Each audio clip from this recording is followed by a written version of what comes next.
할렐루야. 오늘도 좋은 새벽입니다. 오늘도 우리의 구주 되신 예수님을 경배하며 함께 찬양하며 나아갑시다.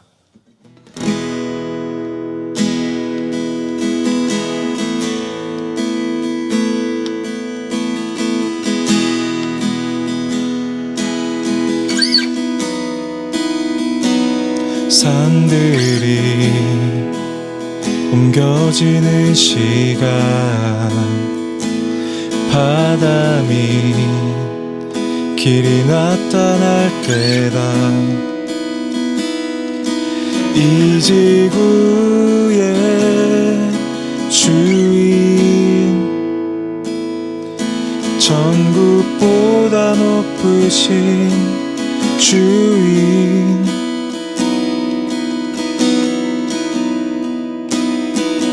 어떻게 살아야 하는지 예수님 내게 알려주세요.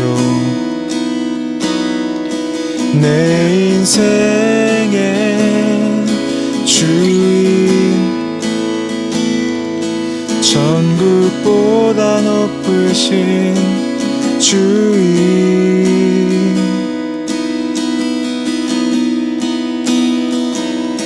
예수 그리스도 내가 양육은 그 발 아래 천국을 누시나, 그 앞에 나 서 있네. 십자가로 통한 우린 마주보네.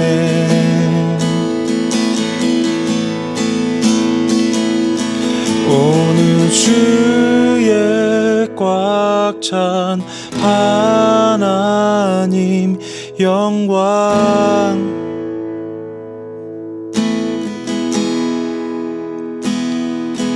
온 우주에 꽉 찬 하나님 영광. 이렇게 고백합시다. 이 예배에 꽉 찬 하나님 영광, 이 예배에 꽉 찬 하나님 영광, 이 예배에 꽉 찬, 이 예배에 꽉 찬 하나님 영광,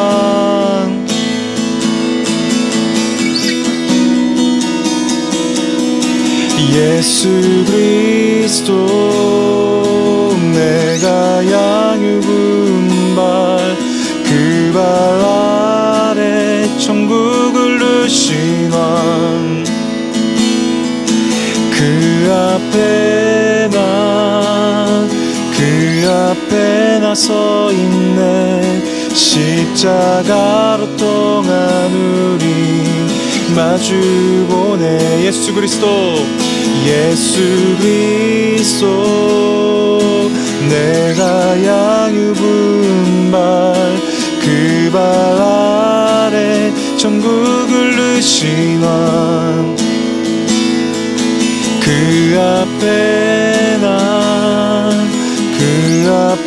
나 서 있네. 십자가로 통한 우린 마주보네.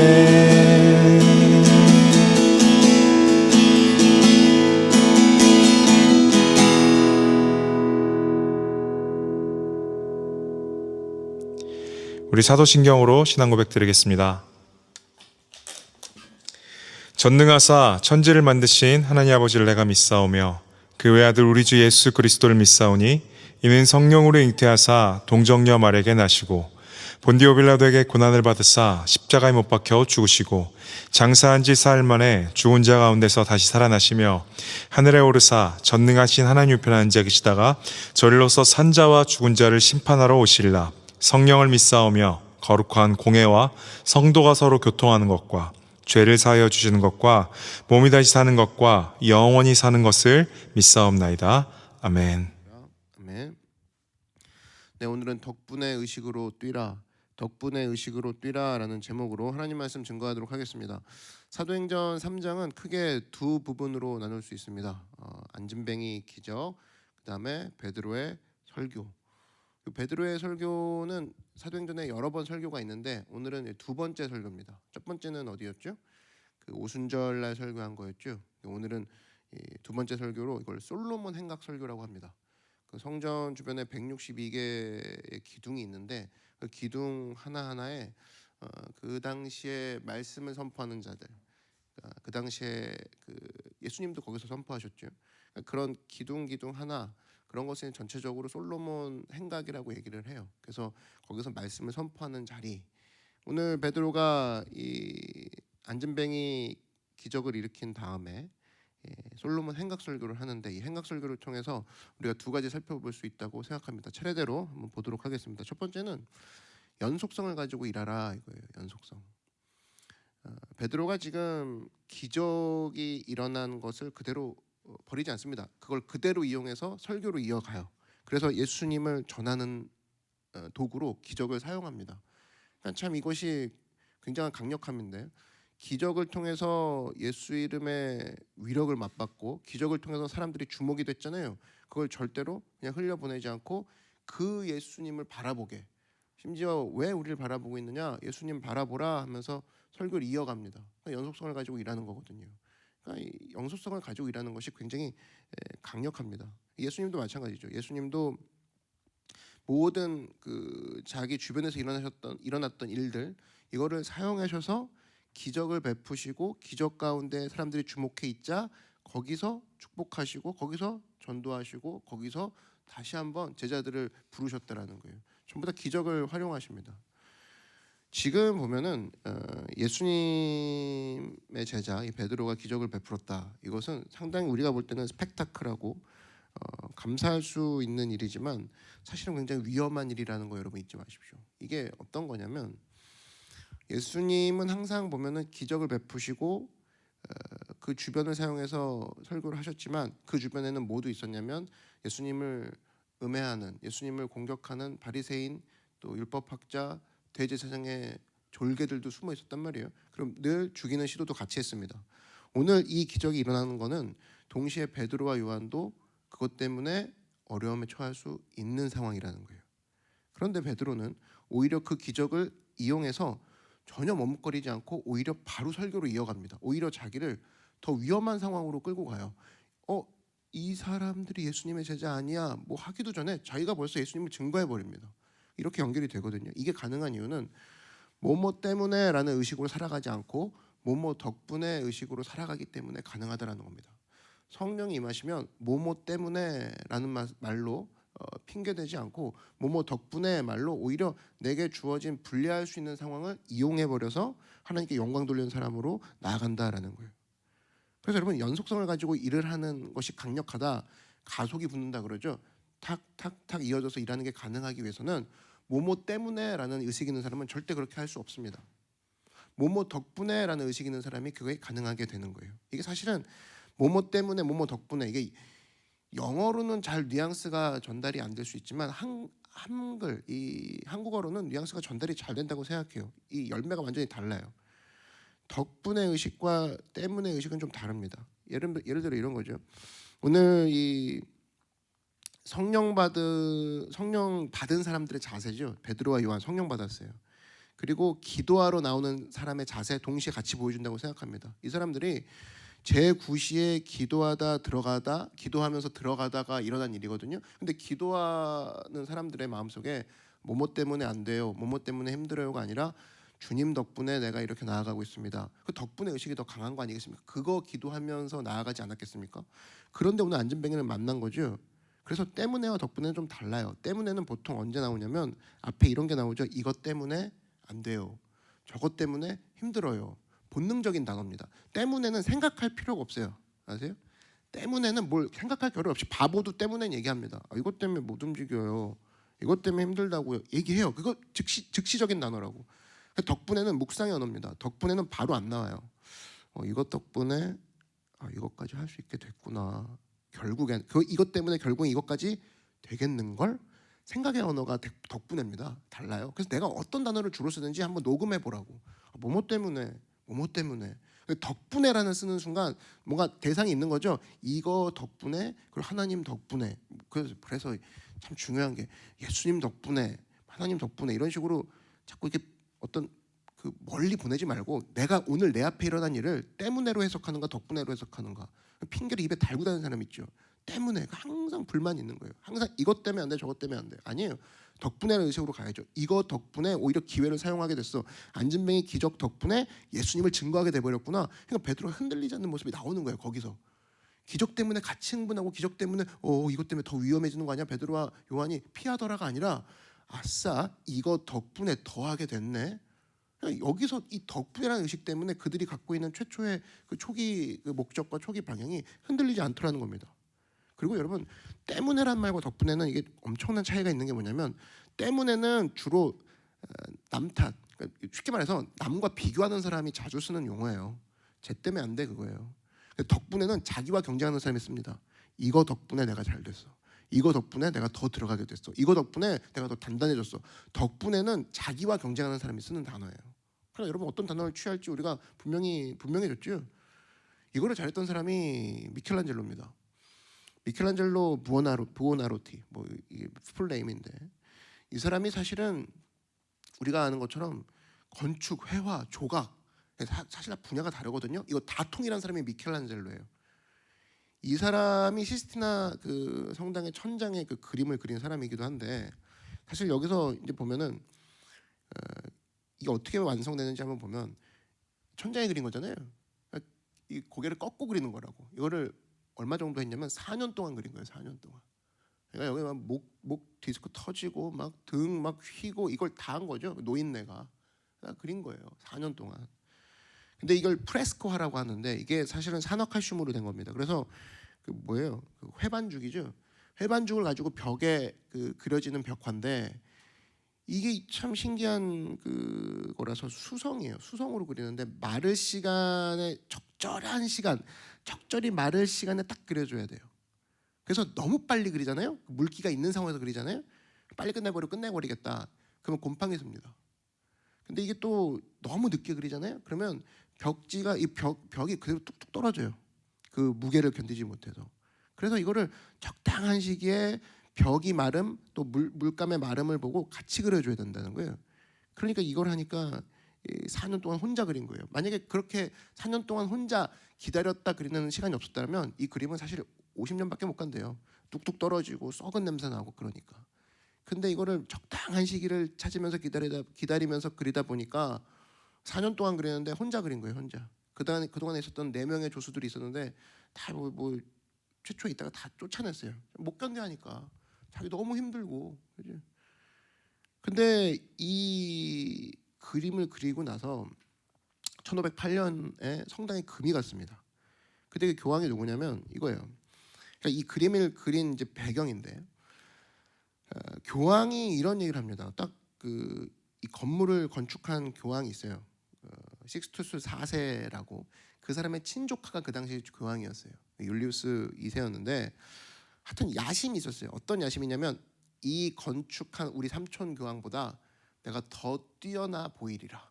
내가 진짜 자기가 교황이 있는 로마를 이 로마 전체 도시를 엄청난 뛰어난 도시 피렌체보다 더 뛰어난 도시로 만들리라. 그러기서 내가 랜드마크 할 게 뭐가 있는가? 오케이 멋진 건축물 멋진 그림을 남기자. 그래서 누굴 불렀냐면 조각에는 미켈란젤로, 건축에는 브라만테, 회화에는 라파엘로 이 3명을 딱 부른 거예요. 딱 불러가지고 그때 이 교황이 3명을 딱 부른 다음에 뭐라고 하냐면 야 성당에 금이 갔다 어떡할래? 그러니까 이 브라만테가 야비한 놈이었습니다. 뭐라고 하냐? 이 경쟁자죠. 미켈란젤로가 그 당시 모든 예술가들의 경쟁자였어요. 그래서 미켈란젤로와 경쟁하느라고 그 수많은 예술 작품들이 나온 거예요. 사실은 그 이탈리아 이런 것들이. 그때 뭐라고 하냐면 그 미켈란젤로에게 딱 쳐다보면서 저희가 수습하겠습니다. 미켈란젤로에게 그림 이 천재적인 화가에게 그림 하나 맡기시죠 교황님 이렇게 얘기를 해버린 거예요. 그때 미켈란젤로는 뭐라고 하냐면 조각가잖아요. 그 당시만 해도 조각가였다고. 한 번도 그림을 그려본 적이 없는. 난 조각가입니다. 한 번도 그림을 그려본 적이 없습니다. 라파엘로 있잖아. 라파엘로가 있는데 왜 내가 그림을 그려? 그때 교황이 뭐라고 했냐면 지팡이 하나 딱 집은 다음에 미켈란젤로를 딱 지목합니다. 네가 그려. 그 다음에 예수님의 12제자 쫙 그려. 하여튼 이걸 통해서 랜드마크가 될 수 있게 그려. 그랬더니 미켈란젤로가 당연히 뭐라고 그래요? 저 한 번도 그린 적 없어요. 근데 미켈란젤로가 그게 뭐라고 고백하냐면, 그런데 만약 제가 그릴 거라면 이 세상 어떤 화가도 따라올 수 없는 그림을 그리겠습니다. 이런 얘기를 하고 작업을 시작한 거예요. 그래 뭐 그릴 건데 교황이 궁금하니까 묻잖아요. 제가 원하는 거 그리겠습니다. 그걸 허락해 주십시오. 좋아, 그려봐. 이렇게 된 거예요. 그러면서 미켈란젤로가 참 이상하죠. 밑에다가 커튼을 다 치게 합니다. 그러니까 외부 통제죠. 자기와 작업하는 사람만 보게끔 해요. 그러니까 뭘 그렸느냐? 그때 그렸던 게, 그게 주제가 천지창조가 아니에요. 천지창조는 일부분 그림이고, 그때 수많은 그 벽화들을 거기다 이제 새기기 시작했는데, 그 주제가 바로 4년 동안 고개 꺾어서 목 디스크 터지면서까지 그렸던 그 그림의 주제는 심판이었어요. 심판. 30년 후에 바오로 3세가 이거 또 주문을 합니다. 너무 잘 그렸으니까 또 그림을 그려달라. 그때 그렸던 그림도 최후의 심판이었어요. 시스티나 성당의 주제는 심판이에요. 심판 중에 천지창조 이런 거 있죠. 이렇게 하는 거, 그게 있는 거라고. 그래서 위에는 신약의 심판, 밑에는 구약의 심판, 위에는 물의 심판, 밑에는 불의 심판. 근데 이 심판을 그리는 이유는 뭐냐면, 그 시대가 교황청이 가장 많이 타락했던 시기였거든요. 그러니까 미켈란젤로는 자기한테 주신 은사를 통해서 신의 뜻을 내가 그림으로 보여주겠다. 미켈란젤로의 의도가 거기 있었다는 거예요. 그래서 각고의 노력 끝에 그 심판, 하늘에서 하나님이 지켜보고 있다라는 것을 보여주기 위해서 숨어서 자기만 그리게 하고 끝까지 노력해서 그린 거라는 거예요. 그러니까 불평하면서 그릴 수도 있잖아요. 그게 아니라 내가 이거 덕분에 신의 그림을 완성하게 됐다. 신의 뜻을 타락한 이 시대에 내가 전파하리라. 하나님이 살아계시다는 걸 보여주리라. 교황아 똑바로 들어라. 그 얘기를 이거 덕분에 하게 됐다. 그 마음으로 간 거죠. 그래서 여러분, 이 미켈란젤로는 사실 완벽함을 추구하는 사람이었습니다. 제일 듣기 싫은 말이 뭐였냐면, 미켈란젤로는 누구누구와 비교, 누구누구와 같아, 누구누구보다 더, 이걸 진짜 싫어했어요. 근데 그 사람이 경쟁자가 있기는 했죠. 무시무시한 경쟁자가 있었는데 바로 파라곤, 완벽이라는 뜻, 그 자기를 추구하는 자기와 경쟁했어요. 미켈란젤로의 최고의 경쟁자는 자기였어요. 놀라운 건 뭐냐면, 여러분 보십시오. 우리가 지금 보고 있는 시스티나 성당의 그 그림은 한 번도 그림을 그려보지 못한 조각가가 그린 그림이라는 거예요. 그런 그림을 그려본 적이 처음이자 마지막이죠. 여기서 끝이 아니에요. 89세에 죽었거든요, 미켈란젤로가. 근데 1563년에 죽을 때 죽기 직전에 뭐 했냐? 죽기 직전에 산책하고 그냥 보낸 게 아니라 성 베드로 성당을 설계하고 죽었어요. 죽는 나이에 89세 때. 그래서 여러분, 진짜 고수는 뭐냐면, 남과 경쟁하는 사람이 아니라 자기랑 경쟁하는 사람이 고수예요. 자기랑 경쟁하는 사람. 그래서 미켈란젤로의 좌우명이 유명한 게 있죠. 나는 미래의 나 자신과 경쟁한다. 이건 뭐냐면, 덕분에라는 의식을 갖고 있는 사람은 가능해요. 이 브라한테 이놈 때문에 내가 목티스 터져가면서 지금 뭐 하는 짓이야? 조각가한테 이걸 시키고 있고 말이야. 하여튼 저놈 내가 나중에 보겠어. 때문에라는 의식. 아니 물감이 수성 때문에, 이걸 수성은 안 되거든요. 이런 식으로 했으면 미켈란젤로는 이런 작품이 안 나온다고. 근데 내가 이거 덕분에, 오케이, 이거 덕분에 힘들다 이거지. 너 덕분에 내가 그리게 됐어. 오케이, 알았어. 이거 덕분에 오히려 이 타락한 시대에 내가 이 그림을 통해 뜻을 전하리라. 덕분에 의식을 가지고 나아갔다라는 겁니다. 그래서 여러분, 우리가 한번 살펴봐야 되는 게, 나는 뭐 파라곤, 이 완벽이라는 단어, 파라곤은 고사하고 내가 주어진 하루에 최선을 다하고 있지 않는가. 이거 살펴봐야죠. 때문에 물감 때문에, 그 수성 때문에, 곰팡이 때문에, 저 라파엘로가 있는 거, 저것 브람한테 저놈 때문에가 아니라, 오케이, 덕분에. 그래서 나는 오히려 이 미켈란젤로의 의식은 오히려 우리 성령의 사람으로 적용한다 그러면, 성령의 사람은 오히려 위기를 덕분에는 의식으로 오히려 그것을 자기 것으로 만들어버리고 열매를 맺는 방향으로 간다는 겁니다. 오늘 베드로가 그랬어요. 저 앉은 배가 일어나고 찬송하는 것 때문에 내가 위험에 처할 수도 있다가 아니라, 저것 덕분에 아싸 예수님을 전할 수 있게 됐어. 그냥 앞뒤 안 가리고 전해버리잖아요. 예수 전할 기회가 생겼구나. 그래서 내 생각 속에 때문에를 지워버려야 됩니다. 때문에는 본능의 단어라니까요. 때문에는 애기도 얘기할 수 있어요. 엄마 이거 때문에 안 돼. 엄마가 엄마가 그 때문에라는 말 뭘로 수정해 주죠? 야, 그거 덕분에 오히려 네가 더 강해지잖아. 나중에 그런 시간의 언어, 묵상의 언어가 덕분에죠. 그래서 여러분 기독교인은 자기랑 싸우는 종교지 남과 싸우는 종교가 아니에요.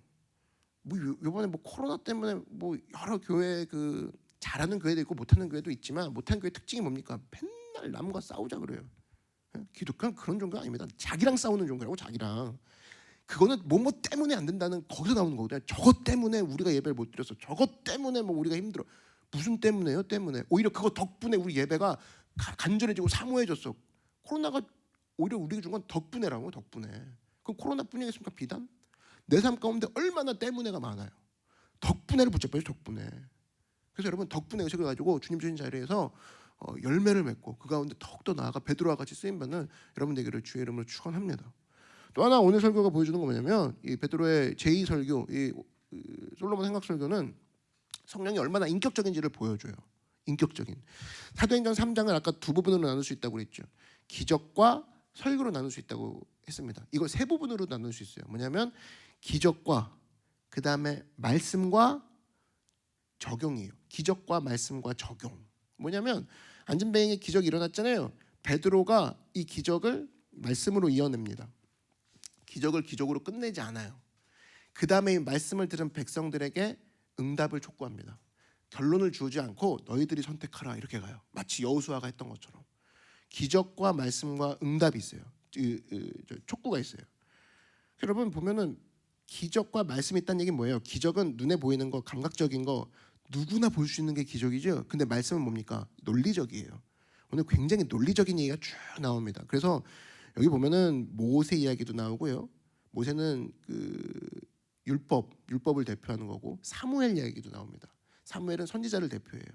그리고 이 사람들이 쭉 예수님을 얘기하지 않았느냐? 근데 그 예수님 너희가 죽였지? 푹 찔리죠. 근데 하나님이 다시 살리셨어. 이건 여긴 기적의 요소가 없습니다. 논리예요. 논리가 바로 뭐예요?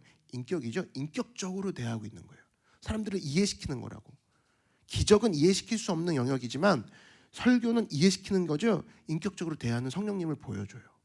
그 다음 마지막에 뭐라고 합니까? 그러니까 무조건 믿어가 아니라 그 다음에 너희는 악함을 버렸노라.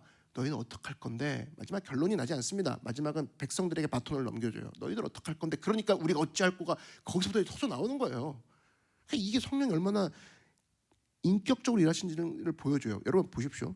이 원래 베드로가 어떤 사람이에요? 감정의 아이콘의 대명사죠. 이분은 흥분 최우 수상자라고.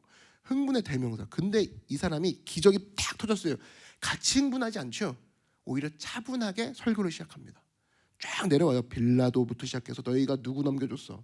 예수님 넘겨줬지. 오히려 누구 풀어줬어?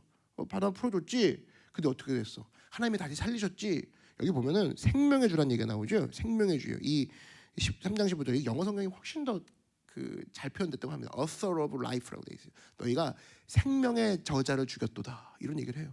근데 그분을 하나님이 살리셨다. 그러면 너희 말이 틀린 거 아니냐? 하나님이 살리신 그 메시아가 우리 진짜 예수님이 우리의 메시아 아니냐? 근데 너희 모르고 죽였지? 관리들도 그런 거 알지? 그러면 이제 너희들이 뭘 할 수 있겠냐? 하면서 쭉 나오는 거예요. 논리예요, 논리. 그래서 여러분 이 성령의 삶의 특징은 기적이 일어나잖아요. 기적을 흥분으로 시작해서 흥분으로 끝나지 않아요. 흥분으로 시작해서 흥분으로 끝나는 거고 감정으로 시작해서 감정으로 끝나는 게 아니라 그 흥분한 거를 말씀으로 발견해 줍니다. 말씀을 딱 붙잡아주고 말씀이 전파되는 건 뭐예요? 거기서 뭐 그러함으로 그리하여서 따라서 반면에 이런 얘기가 나오는 게 설교잖아요. 말씀은 논리적이고 논리적인 것 자체가 뭐예요? 설명해주는, 상대방을 존중해주고 이해시켜주는 굉장히 그런 모습이 있다고. 인격적인 거라고. 기적과 같은 흥분할 수 있는 감정적인 요소를 말씀으로 차분하게 붙잡아주고 마지막에 너희는 어떻게 할래? 이렇게 얘기해주는 거. 이게 성령님이 우리를 대하시는 평소의 자세와도 다르지 않더라는 겁니다. 그런데 사탄은 늘 이거를 건너뛰게 만들어요. 기적 봤죠? 바로 적용시키는 거예요. 저 기적이 나에게도. 말씀이 없어요. 그러니까 늘 이단이 기적만 쫓아다니는 거예요. 중간에 예수님이라는 단어 등장을 하죠. 예수께서 우리에게 기적을 베푸셨습니다. 예수님이 너에게도 이런 기적을. 기적만 있어요. 그 신앙에는. 그러니까 맨날 같은 교회 이름, 같은 목사라고 부르는 무슨 교회 있잖아요. 다 이단 소리 듣는 게 뭐냐면 중간에 말씀이 없어요. 생각할 겨를을 안 준다고.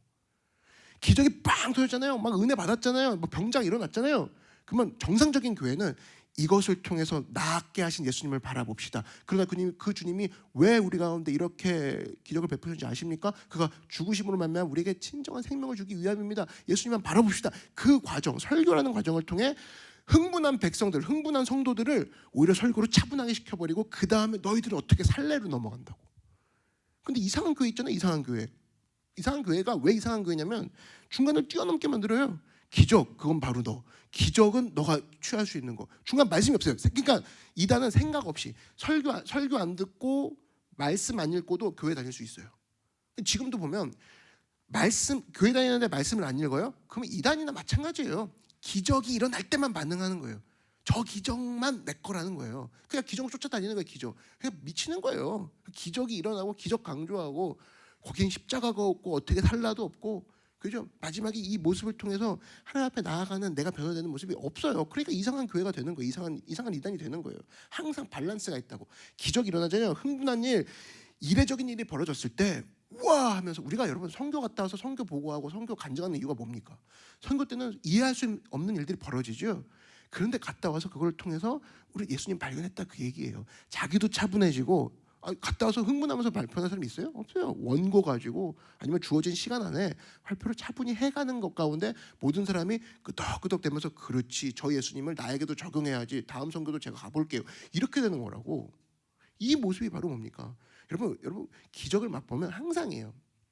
그 가운데 말씀을 발견하는 시간, 묵상의 시간이 있고 나서 주님이 나에게 이렇게 설득하시는구나, 이렇게 나를 대해 주시는구나, 난 어떻게 반응할까, 이 세 단계가 있어야 된다고. 그래서 여러분 오늘 예수님을 설교하는 베드로도 마찬가지죠. 갑자기 안전병이 일으켜 놓고 예수님 너희가 죽였어, 이런 얘기로 넘어갑니다. 너희 죽인 거 맞지? 혹시 기억 안 날까 봐 빌라도 얘기부터 해줄게. 쭉쭉쭉. 그지? 어떡할 거야 이제. 근데 그 예수님 하나님 살리셨지? 어떡할 거야? 근데 그 예수님 어떤 분이셔? 사무엘, 선지자 대표인 사무엘은 이런 얘기했고 율법의 대표인 모세도 이런 얘기를 했어. 계속 얘기했던 예수님이잖아. 너희 어떻게 할래? 이러면서 사람들이 막 쪼막한 기적을 잃어버릴 정도로 예수님께 집중시켜버립니다. 근데 그게 인격적인 거라는 거예요. 설득시켜주는 거죠. 무조건 믿어, 기적을 봤으니까 다 무릎 꿇어가, 아니라는 거예요. 그래서 여러분 욥기서도 마찬가지입니다. 욥기서도 38장에서 욥기 41장까지 쭉 보시면 이제 하나님이 마지막에 딱 등장을 하시잖아요. 그래서 욥한테 뭐라고 하냐면 욥한테 사과하지 않습니다. 친구야 미안하다, 뭐 내 친구라고까지 했는데, 뭐 나를 잘 따른 예배자라고 했는데 이렇게까지 해서 미안하네, 이런 얘기 절대 없어요. 뭐 해줘요? 하나님이 우주의 기적을 가지고 하나하나 설명해 주시죠. 야, 네가 그 눈 결정체 봤니? 못 봤지. 그 눈 결정체가 기적이잖아. 근데 그 누가 만들었게? 생각하게 만들죠. 적용하게 만들죠. 그게 38장부터 41장까지 우주의 자연적인 기적을 가지고 하나님이 하나하나 짚어주면서 욥을 생각하게 만들어요. 그러고 나니까 욥이 나중에 하는 말이 뭡니까? 이제까지 주를 귀로 들었으나 이제 눈으로 보기 원합니다. 보입니다. 이제 예수님, 내가 영광을 봤습니다. 욥이 살아 일어나죠. 그래서 여러분 욥기 38장 4절에서 5절에 하나님이 이렇게 설명해 줘요. 내가 땅의 기초를 놓을 때 네가 어디 있었느냐 생각하게 만들어요. 네가 깨달아 알았거든 말할지니라. 말할 수 없구나, 욥이 생각해요. 누가 그것의 도량법을 정하였는지, 누가 그 줄을 그것의 위에 띄었는지 네가 아느냐. 하나님은 욥을 창조의 과정 가운데 들어오게 하셔서 한 단계씩 나아가게 했다고. 창조가 기적이잖아요. 창조의 기적 속에서 한 단계씩 같이 걸어가게 만들어줘요. 너 내가 설계한 계곡 봤어? 그러면 너 눈 결정체, 눈송이 결정체 봤니? 태양계 봤어? 막 하나하나 가는 거죠. 자기가 만드신 거를, 기적이죠. 자기가 만드신 기적을 하나하나 보여주면서 생각을 하게 만들어요. 그럼 욥이 생각하는 거예요. 그러니까 완전히 상처받고 사기가 저하됐던 욥이 살아 일어납니다. 우주의 기적을 통해 하나님 말씀이 딱 들어가니까 거기서 자기가 적용하기 시작한 거예요. 우리도 마찬가지죠. 베드로도 마찬가지예요. 안전뱅이 기적이 있잖아요. 안전뱅이 기적을 하나님 말씀을 딱 집어넣어가지고 예수님을 딱 집어넣으니까 사람들이 생각하기 시작하는 거예요. 이 예수님 우리가 믿어야 되지 않은가? 우리도 마찬가지죠. 내 삶에 기적이 일어났어요. 뭔가 은혜 받았어요. 그럼 거기서 말씀을 붙잡아야죠. 이 은혜를 나에게 주신 이유는, 내가 감사할 것이 생긴 이유는, 내가 오늘도 이렇게 그래도 감사할 일이 뭐예요? 기적이죠. 그래도 다행이나마 이렇게 된 이유는, 이렇게 여기까지 가야지. 그래서 나한테 견고한 믿음을 끝까지 지키라고 이 기적을 오늘 베푸셨구나. 이런 길을 열어주셨구나. 이런 사람 만났구나. 오늘 아파야 되는데 안 아팠구나. 오늘 길이 막혔어야 되는데 안 막혔구나. 거기서 말씀을 발견하고 그 다음 적용하는 거죠. 그랬을 때 와, 내가 어떻게 살아야 되겠구나. 여러분, 출애굽한 백성들 기적 맛봤습니다. 그때 하나님이 어떤 거 주셨어요? 더 큰 기적을 베풀이라가 아니라 십계명 주셨다고. 기적 다음에 말씀 주셨죠. 이것을 통해서 백성들이 예배 가운데 살아 일어나게 하셨다는 거예요. 기적을 베푼 예수님 항상 보면은 그 뒤에 말씀 설파하십니다. 기적을 베푼 예수님이 산에 올라가서 뭐 하셨어요? 더 큰 기적을 보이리라, 뭐 버라이어티한 걸 보여준 게 아니라 산에 올라가서 산상수훈하셨다고. 말씀을 풀어 놓으셨다고. 그러니까 백성들이 적용하기 시작하죠. 그죠? 오병이어도 마찬가지예요. 오병이어에 의해 제자들한테 얘기하고 제자들이 그것을 듣는지 안 듣는지 갈라지잖아요. 적용하기 시작한다고. 우리도 마찬가지입니다. 십자가 기적이죠. 십자가라는 기적을 통해 성령님을 통해 하나님, 내가 십자가를 통해 내가 말씀 발견하게 하여 주십시오. 십자가를 통해 말씀을 발견하고 성령을 통해 내가 내 삶에 적용하게 해 주십시오. 그래서 여러분, 오늘 삶에도 여러분 수많은 기적들이 일어날 거예요. 기적들 가운데 흥분함으로 뛰지 말고 차분하게 냉정하게. 지금 베드로 굉장히 냉정한 거 아세요? 백성들은 미치는 거죠. 와, 베드로와 요한 저 사람들이다. 흥분할 때 베드로 진짜 대꾸도 안 하고 바로 차분하게 얘기해 버립니다. 이게 평소 베드로랑 다르다니까요. 그 이유가 뭐예요? 기적은 말씀을 통해서 삶아 이뤄내고 그 다음에 적용했을 때 이 사람들이 일어나는 거, 그게 목적이기도 했고. 그래서 여러분, 우리 삶 가운데 일어났을 때 언제나 내 기적은 뭐예요? 일종의 사건이죠. 내 안에 사건이 일어났어요. 내 주변에 사건이 일어났어요. 오전과 오후에 사건이 일어날 거 아니에요. 오늘도. 그러면 그래서 말씀 발견하십시오. 말씀과 연결시키고 그 말씀을 통해 나를 적용시켜서 흥분할 만한 사건이 차분하게 말씀을 적용이 돼서 내 삶 가운데 깊이 들어오게 만드는 인생, 그게 복된 인생이라는 겁니다. 말씀을 정리하겠습니다. 기적은 말씀을 통해 내 삶에 적용될 때 그때 살아 일어난다는 거예요. 그럴 때 내게 돼요. 그 기적도 내게 되고 말씀도 내 것이 된다고. 기적을 확 보내버리는 방법이 뭐냐면, 기적이 일어났을 때 기적에만 반응하는 거예요. 그럼 옛날 기적은 생각도 안 하고 더 큰 기적 바라는 거죠. 그게 이상한 교회예요. 근데 기적이 발견됐을 때 차분하게 말씀을 인용하여서 말씀 붙잡고 내가 이렇게 살아야겠구나 가지 간 사람은 기적도 내 것이 되고 말씀도 내 것이 돼요. 이런 축복을 받는 여러분 되기를 바랍니다. 또 하나, 연속성 가지고 일하는 거 강력한 거예요. 연속성, 가속을 붙는다는 거죠. 이렇게 가능하기 위해서는 뭐가 있어야 돼요? 습관적으로 터져나오는 때문에 이 본성의 언어를 제어해야 된다고. 덕분에 묵상의 언어라고 그랬죠. 이거 덕분에 이렇게 되는구나. 이거 덕분에 이렇게 됐구나. 그래서 기도가 중요하고 예배가 중요한 게, 묵상하다 보니까 덕분에가 떠오르는 거죠. 주님, 그죠? 감사가 터져나오는 이유가 덕분에라는 거, 덕분에.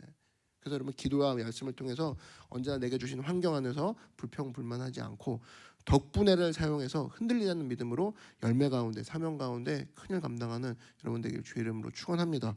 기도하고 함께 기도하는 시간 갖도록 하겠습니다. 사랑해 주님 감사합니다. 우리가 덕분에라는 의식을 가지고 습관적으로 때문에라는 말을 통해 주신 은혜를 버리는 것이 아니라, 하나님 내게 주신 덕분에를 통하여서 내가 또 하나님 앞에 쓰임받고 주님이 주신 것들을 나보다 더 큰 일을 하는, 내 지금 자아보다 더 큰 일을 하는 믿음의 사람, 사명의 사람으로 우리를 크게 사용하여 주시옵소서. 하나님, 내 앞에 기적과 사건이 벌어졌을 때 이거 역시 그대로 반응하는 것이 아니라 말씀을 통해 차분히 바라보고 말씀을 통해 나에게 말씀하시는 예수님의 그 마음, 하나님의 그 마음을 알아 적용하는 귀하고 복된 사람들 되게 하여 주시옵소서. 성령님 인도하시고 역사하여 주시옵소서. 예수님의 이름으로 기도드렸습니다. 아멘. 이 시간 기도할 때 하나님, 내가